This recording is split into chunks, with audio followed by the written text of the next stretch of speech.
Amados hermanos, amados, el pastor Pedro Saavedra les saluda y seguimos adelante en esta serie acerca de el verdadero evangelio, las buenas nuevas del reino, que es la carga que guía toda esta serie de 5 partes. ¿Qué es lo que hemos anunciado como evangelio? El evangelio enfocado en el hombre no fue lo que predicó Juan. Él no anunció, hablamos de Juan el Bautista, él no anunció la mejoría del ser humano o huir de la condenación. Juan anunció buenas noticias del reino, las buenas noticias del reino como evangelio. Estamos mirando el libro de Mateo y mirando allí más en el capítulo 4, vemos cómo la luz resplandeció. Muchos de nosotros hemos experimentado lo mismo. Podemos testificar que hemos experimentado el resplandor del Señor Jesús como una gran luz. En cierto sentido, Él ha resplandecido sobre nosotros. Incluso hoy en día estamos bajo su resplandor. Ya jamás podremos apartarnos de Él, puesto que su resplandor nos enlaza con Él o a Él. El apóstol Pablo, cuando era Saulo de Tarso, perseguía a la iglesia. Cuando estaba camino a Damasco, el Señor Jesús desde los cielos resplandeció sobre él. Lo que leemos allí en Hechos 9, del 3 al 5. Y dijo: Saulo, Saulo, dijo, ¿quién eres, Señor? El Señor Jesús le respondió: yo soy Jesús a quien tú persigues. Pablo experimentó el resplandor del Señor Jesús y quedó cegado por ello. Todos hemos sido cegados y atraídos por el resplandor del Señor Jesús. Bendito resplandor. Cuando el Señor Jesús vino a resplandecer sobre su pueblo asentado en tinieblas, como leemos allí en Mateo 4, únicamente aquellos que eran más jóvenes fueron cautivados. Santiago y Juan estaban remendando sus redes junto a su padre Zebedeo y solamente estos dos lo siguieron, pero el padre no. Todos los que Jesús llamó eran jóvenes. Si usted no está lleno de preocupaciones, probablemente usted sea joven. ¿Qué es lo que caracteriza al pasar los años? Que nos vamos llenando de preocupaciones, nos vamos llenando de cosas de nosotros mismos. Podremos decirle mañas o lo que sea, pero son cosas del yo que se van asentando en la vejez o con los años. Cuando el Señor Jesús nació, 2 viejos buscadores de Dios, Simón y Ana, estaban en el templo. Ellos amaban al Señor. Sin embargo, el Señor Jesús no fue al templo a llamarlo. Él fue a la orilla del mar y llamó a jóvenes. En todo país, un puerto de pescadores es un lugar no muy deseado, no muy bonito, es un lugar bastante sucio, donde se hallan personas tal vez de la clase más baja. Esto ha sido tradicional. No obstante, es allí donde el Señor Jesús fue para encontrarse con los jóvenes pescadores. El Señor Jesús resplandeció sobre estos pescadores, quienes no tenían educación, y les dijo: venid en pos de mí. Ellos lo dejaron todo y le siguieron. Fueron estos jóvenes que a la luz externa pueden haber sido jóvenes descontrolados, atrasados, sin educación, incultos, los sucios, quienes siguieron al Señor Jesús. Es probable que Simón y Ana ya hubieran fallecido cuando el Señor Jesús inició su ministerio.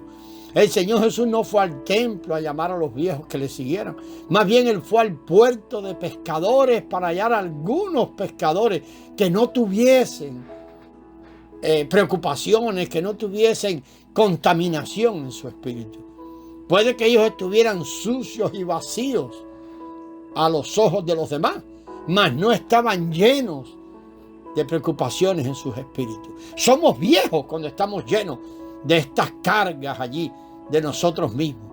Pero estos jóvenes no profesaban religión alguna, no tenían conocimiento de las Escrituras. Lo único que tenían era su pasado como pescadores pobres.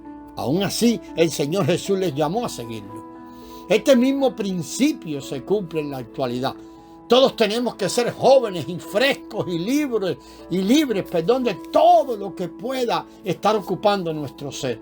Para llevar adelante su mover en la tierra, el Señor Jesús jamás usará a alguien que sea viejo y lleno de Él mismo. Todos debemos ser tales jóvenes. Y no religiosos, predicadores, sacerdotes, fariseos. No, jóvenes pescadores muy sencillos, tan vacíos y libres de ocupación. Estas son las personas apropiadas para el reino del Señor. visto, hermano, esto acerca de la siembra de la semilla del reino, vamos a mirar un poquito acerca del crecimiento de la simiente del reino. En Mateo 4, allí estamos viendo un grupo de personas atraídas por el Señor, en el versículo 25. Pero en el capítulo 5 de ese mismo libro de Mateo, vemos que Él llevó a estas personas a un monte alto. Allí comienza el versículo 1. Ellos le habían seguido, pero todavía era necesario que Él entrase en ellos. El hecho de que Él nos hubiera llevado a un monte alto es significativo. Cuando tenemos que reflexionar sobre asuntos importantes, a veces es bueno dejarlo todo y subir al monte. Estamos hablando de un nivel más elevado. Esto es lo que el Señor Jesús hizo con sus discípulos. En aquel monte, Él les mostró de qué manera podría entrar en ellos.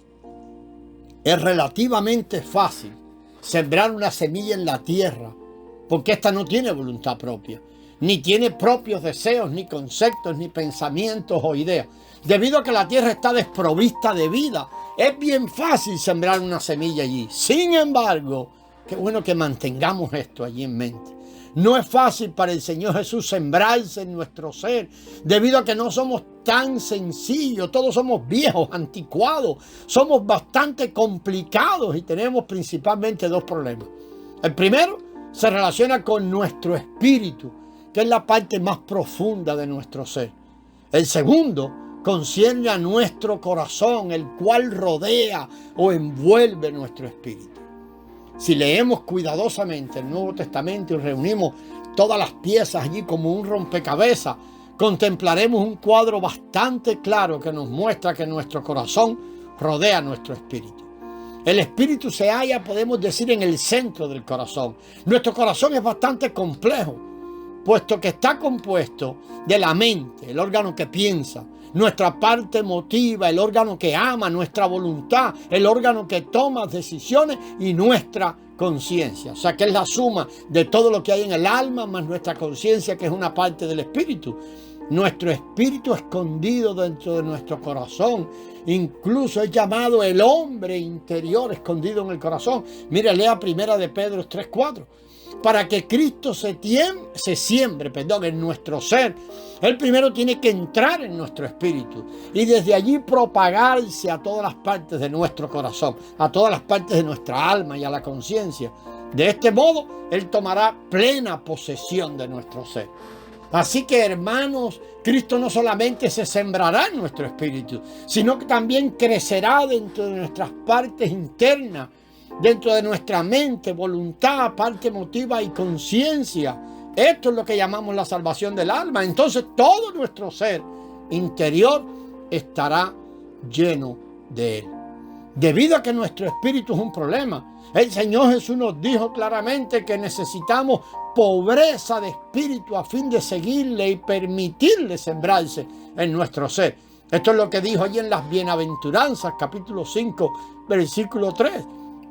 Ser pobres de espíritu significa que el espíritu no contenga nada, estar vacíos en nuestro espíritu, sin tener ninguna otra cosa allí, porque todo lo demás será contaminación, como leemos en 2 Corintios 7:1, donde el apóstol exhorta a la iglesia para poder permitir que esta semilla crezca y Cristo crezca en nosotros y ser transformado y ser constituidos. El apóstol dice ahí en 2 Corintios 7:1. Así que, amados, puesto que tenemos tales promesas, limpiémonos de toda contaminación de carne y de espíritu, perfeccionando la santidad en el temor de Dios. Cuando el Señor Jesús vino a los judíos, sus espíritus se encontraban llenos de muchas cosas. Ellos tenían la palabra santa, tenían la escritura, tenían el templo, tenían el altar, tenían los rituales santos con toda aquella liturgia que habían montado. Así que tenían también el sacerdocio santo encargado del servicio a Dios. Ellos pensaban que conocían a Dios debido a su asociación con todas esas cosas religiosas. Pensaban haber sido debidamente adiestrados en el conocimiento de Dios desde sus antepasados y que habían heredado muchas tradiciones que para ellos tenían gran valor. Por lo cual, cuando el Señor Jesús vino a ellos, sus espíritus se encontraban llenos de muchas cosas, de doctrina, de tradiciones, de opiniones, estaban llenos de todo. Y ellos consideraban todo eso como un tesoro, al grado que nada del Señor podía entrar en ellos. Y así mismo es hoy en día, amado, con gran cantidad de cristianos. Tenemos y tienen sus espíritus llenos y preocupados. Aun cuando ellos no sepan mucho del espíritu humano, del hombre interior, e incluso ni siquiera saben que tienen un espíritu, su espíritu se encuentra lleno, preocupado. Los cristianos de hoy cuentan con el Antiguo Testamento, con el Nuevo Testamento. Muchos de ellos saben algo de historia de la Biblia, saben de los libros de la Biblia, saben de Génesis, de Éxodo, de Salmo, de Mateo, de Juan, de los Hechos. También saben algo acerca de la justificación por fe que leemos en el libro de Romanos. Saben sobre los 10 cuernos, los 7 ojos del libro de Apocalipsis. Conocen muchos textos de la Biblia, pero tienen poca revelación en cuanto al significado espiritual de ese texto, debido a que su espíritu está lleno de otras cosas y el Señor no encuentra manera de trabajar allí. Debido a que ellos están llenos, nada del Señor Jesús puede entrar en ellos, pues no son de espíritu pobre. También el Señor señaló allá en Mateo 5 que es necesario un corazón puro. Amados hermanos, sobre esto vamos a continuar en el próximo audio. Que la gracia del Señor sea con vosotros.